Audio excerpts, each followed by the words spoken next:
डेलांगो पिपिली राजनीति रे आसवाकू जाउछि एक बड़ परिवर्तन।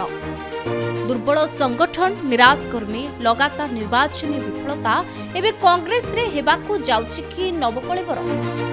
पिपिली कांग्रेस रो मंग धरिबाकू आसुछंती युवनेता प्रियव्रत सामंतराय। राजनीतिक महल रे एबे गोटिए मात्र चर्चा। प्रियव्रतंको एंट्री कोन पिपिल रे कांग्रेस को पुणी शक्तिशाली करिवो। दिन थिला पिपिली को कांग्रेस रो गड़ बोली कहा जाउतला। आउ सही गड़ को सुदृढ़ करथिले पूर्वतन विधायक युधिष्ठिर सामंतराय। संगठन रे दृढ़ कर्मी मध्य एकता एवं लोकों सहित सीधा सड़क संपर्क। सेतबळे पिपिल रे कांग्रेस रो थिला एक शक्तिशाली राजनीतिक दल, किंतु समय बदलिला। आउ धीरे धीरे दुर्बल होई गला पिपिली कांग्रेस।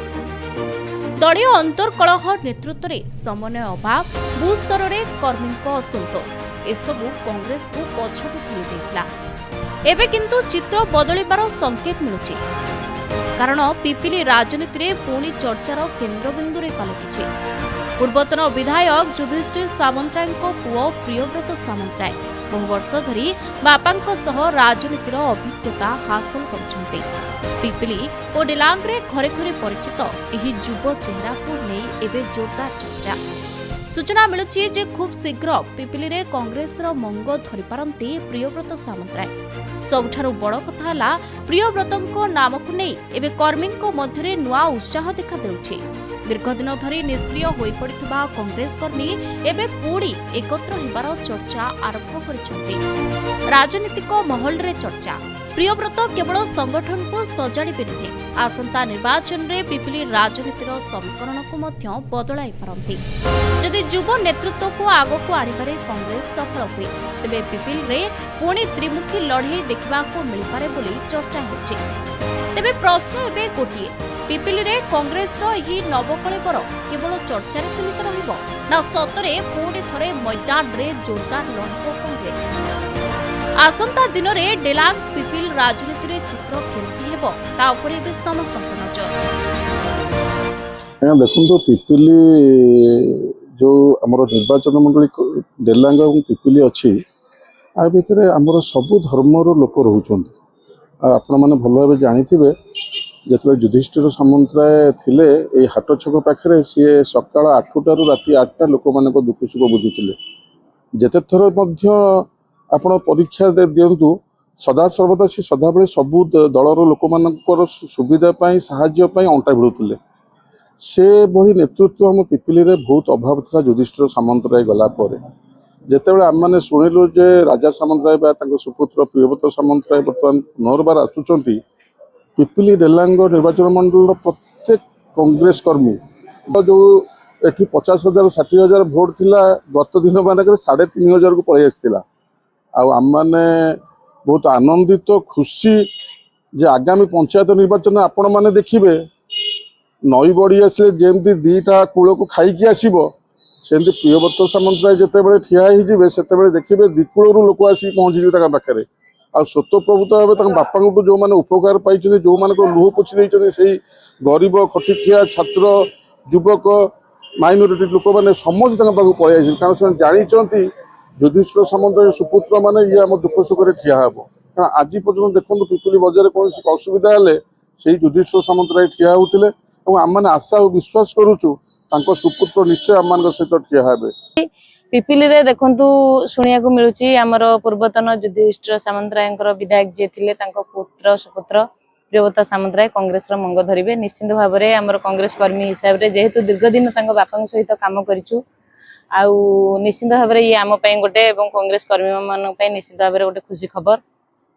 युव नेतृत्व माने आगु को आसीबे, महिला माने आगु को आसीबे एवं सेमानकर नेतृत्व निश्चित भाव में कांग्रेस को आउथरे दृढ़ीभूत मजबूत करिवो। विशेष करी पिपिल कथा कहूची पिपिली रे हमर आपण जानिथिबे 2000 मसिया रु हमर 60-65,000 भोट थिला। जेबेठु युधिष्ठिर सामंतराय 2019 रे टिकेट फेरेले एवं जो भली परिस्थिति सेतेबेले सिचुएशन थिला ता पर मुहूर्त रे କଂଗ୍ରେସର ଗଡ଼ ସେଠୁ ଭାଙ୍ଗି ଯାଇଥିଲା। କର୍ମୀଙ୍କ ମନ ଦୁର୍ବଳ, କର୍ମୀ ମାନେ ଥିଲେ, କର୍ମୀଙ୍କର ମନୋବଳ ଭାଙ୍ଗି ଯାଇଥିଲା, ଯାହା ଫଳରେ ସେଠି ପୁଣି ବିଜେପି ଅକ୍ତିଆର କଲା। କିନ୍ତୁ ଏଇ 2 ବର୍ଷ ଭିତରେ ଲୋକମାନେ ବିଜେପିର ଯୋଉ ସୁଶାସନ ପରିବର୍ତ୍ତନ ଯୋଉ ନାରା ଦେଇଥିଲେ ସେଗୁଡାକ ସବୁ ଅନୁଭବ କରିସାରିଲେଣି ଏବଂ ଲୋକ ଏବେ ପୁଣି ଆହୁରି ପରିବର୍ତ୍ତନ ଚାହୁଁଛନ୍ତି, କେମିତି ପୁଣି ଆଉଥରେ କଂଗ୍ରେସ ଆସିବ, ସେମାନଙ୍କୁ ସୁଶାସନ ଦବ, ଆଉ ଯାହାର ପ୍ରତିଫଳନ ଆପଣ ଦେଖିବାକୁ ପାଇବେ ଏଇ ଚଳିତ ବର୍ଷର ଶେଷ ସୁଦ୍ଧା। ଶାସକ ଦଳ ମାନେ ଆମର ସଂଗଠିତ କର୍ମୀ ଥିଲେ, କର୍ମୀ ମାନେ ହତୋତ୍ସାହିତ ହୋଇଯାଇଥିଲେ, ସଠିକ ନେତୃତ୍ୱ ପାଉନଥିଲେ ଏବଂ ଯୋଉମାନେ ବିଗତ ଦିନରେ ଟିକେଟ ପାଇଲେ ସେମାନଙ୍କ ଉପରେ ଲୋକ ଆସ୍ଥାଭାଜନ ହେଇପାରିନଥିଲେ, ଯାହା ଫଳରେ ଭୋଟ ବ୍ୟାଙ୍କ କମିଥିଲା ଏବଂ ଲଢ଼େଇ ସେଇ ପ୍ରକାର ଜୋରଦାର ହେଇପାରିନଥିଲା। ଆପଣ ତ ଜାଣିଥିବେ ପିପିଲି ଡେଲାଙ୍ଗ ଅଞ୍ଚଳରେ ହଉ, ପୁରୀ ଜିଲ୍ଲାରେ ଯେତେବେଳେ ଯୋଉ ଯୋଉ ଇସ୍ୟୁ ହେଇଛି, ମୁଦ୍ଦା ହେଇଛି, ଆମେ ସବୁବେଳେ ତ କଂଗ୍ରେସ ତରଫରୁ ସେଗୁଡାକ ଉଠେଇଛୁ ଏବଂ ଆଉ ଯଦି ଆହୁରି ଆମର ଯୁବ ନେତୃତ୍ୱ ଆସିବେ, ଆଉ କିଛି କର୍ମୀ ମାନେ ଯୋଉମାନେ ଥିଲେ ସେମାନେ ଗୋଟେ ସଠିକ ନେତୃତ୍ୱ ଭରସାରେ ଥିଲେ, ସେମାନେ ଆସିଲେ ଆହୁରି କଂଗ୍ରେସ ସୁସଂଗଠିତ ହେବ ଏବଂ ମଜବୁତ ହେବ, ଲଢ଼େଇ ଦେଖିବ ପଞ୍ଚାୟତ ନିର୍ବାଚନରେ ଜୋରଦାର ହେବ। ପିପିଲି ଗୋଟେ କଂଗ୍ରେସର ଦୁର୍ଗ ଥିଲା, ଯେଉଁ ଦୁର୍ଗର ନେତୃତ୍ୱ ନେଉଥିଲେ ପୂର୍ବତନ ବିଧାୟକ ସ୍ୱର୍ଗତ ଯୁଧିଷ୍ଠିର ସାମନ୍ତରାୟ। ସିଏ ଯେତେବେଳେ ଏଠି ଦାୟିତ୍ୱ ନେଇଥିଲେ, ସେ କଂଗ୍ରେସ ଏଠି ତିଆରି କରିଥିଲେ ଏବଂ ଗ୍ରାସ ରୁଟ୍ କଂଗ୍ରେସକୁ ନେଇକି 70-80 ହଜାର ୱାନ୍ସ ଜିତିଥିଲେ। 70-80 ହଜାର ଭୋଟ ସବୁବେଳେ ରିଜର୍ଭ ଥିଲା। ତାପରେ ତାଙ୍କର ଯେତେବେଳେ 2019ରେ ଟିକେଟ ତାଙ୍କୁ ଦିଆଗଲା, ବହୁତ ଲେଟ୍ରେ ସେ ଟିକେଟ ଫେରେଇଥିଲେ, ଫେରି ଟିକେଟ ନେଲେନି। ତାପରେ ତାଙ୍କର କ'ଣ ଥିଲା ନ୍ୟାୟିକ ଇଏ, ସେ ରହିଗଲେ ଏବଂ ବର୍ତ୍ତମାନ ଆମର ତାଙ୍କର ସୁପୁତ୍ର ପ୍ରିୟବ୍ରତ ସାମନ୍ତରାୟ ବର୍ତ୍ତମାନ କଂଗ୍ରେସର ଘର ବାଉଡ଼ା ହେବାକୁ ଯାଉଛନ୍ତି। ତେଣୁ ନିଶ୍ଚିତ କଂଗ୍ରେସର ସେ ଆସିଲା ପରେ ଯେଉଁ ଷ୍ଟେଜ କଂଗ୍ରେସର ଯେଉଁ ଦୁର୍ଗ 80-90 ହଜାର ଭୋଟ ଥିଲା, ତା 3500କୁ ପଳେଇ ଆସିଥିଲା। ଆମେ ନିଶ୍ଚିତ ଭାବେ ଭାବୁଛୁ ତାହା ପୁଣି ପୂର୍ବ ସ୍ଥାନକୁ ଫେରିଆସିବ।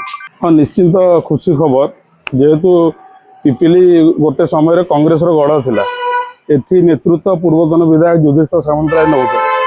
ତାଙ୍କର ଏଇ ଲିଗାସି ବି ଏବେ ବର୍ତ୍ତମାନ ପିପିଲି ଡେଲାଙ୍ଗ ବ୍ଲକରେ ସବୁଠୁ ସକ୍ରିୟ ଅଛନ୍ତି, କିନ୍ତୁ ନେତୃତ୍ୱ ଅଭାବ ଥିଲା। ଆଉ ଯେତେବେଳେ ସବୁଆଡ଼େ ଏବେ ଚର୍ଚ୍ଚା ହେଉଛି ତାଙ୍କର ପୁତ୍ର ଯେତେବେଳେ କଂଗ୍ରେସର ମଙ୍ଗ ଧରିବେ, ନିଶ୍ଚିତ ମଜବୁତ ହେବ। ଆଗାମୀ ଦିନରେ କଂଗ୍ରେସ ପୁଣି ଏଠି ବ୍ୟାକ୍ କରିବ। ଆଉ ଲୋକଙ୍କ ମନରେ ବହୁତ ଉତ୍ସାହ ଖୁସି ଅଛି, ଯେବେଠୁ ପ୍ରିୟବ୍ରତଙ୍କ ନାଁ ଶୁଣା ହେଉଛି। ଯେତେ କଂଗ୍ରେସ କର୍ମୀ ଅଛନ୍ତି, ପୁରୁଣା କର୍ମୀ, ସମସ୍ତେ ଭାରି ଉତ୍ସାହିତ। ଦେଖନ୍ତୁ, ଏ ଯେଉଁ 31 ତାରିଖ ପ୍ରୋଗ୍ରାମ ଗୋଟେ ଅଛି ପ୍ରିୟବ୍ରତ ସାମନ୍ତରାୟଙ୍କ ମିଶ୍ରଣ ପର୍ବ, ତାପରେ ଆପଣ ଦେଖିବେ କର୍ମୀ ଯିଏ ଯୋଉଠି ବି ଅଛନ୍ତି ସମସ୍ତେ ଆସିକି ଲାଗିଯିବେ, ବୁଝିପାରିଲେ ନା ନାହିଁ। ଆଗାମୀ ଦିନକୁ ତାଙ୍କୁ ନେତା କରିବା ପାଇଁ ସମସ୍ତେ ସୋମୋଟ ଲାଗିବେ। ତାଙ୍କର ସମସ୍ତଙ୍କର ମତ ବି ସେୟା ଅଛି। ବଜାର ଘାଟରେ ଯୋଉଠି ଚର୍ଚ୍ଚା ଶୁଣିଲେ ସବୁଠି ଚର୍ଚ୍ଚା, ଆଗାମୀ ଦିନରେ କେମିତି ପ୍ରିୟବ୍ରତ ସାମନ୍ତରାୟ ହେଲେ ପିପିଲି କଂଗ୍ରେସ ମଜବୁତ ହେବ, ସବୁଆଡ଼େ ଏଇ ଚର୍ଚ୍ଚା।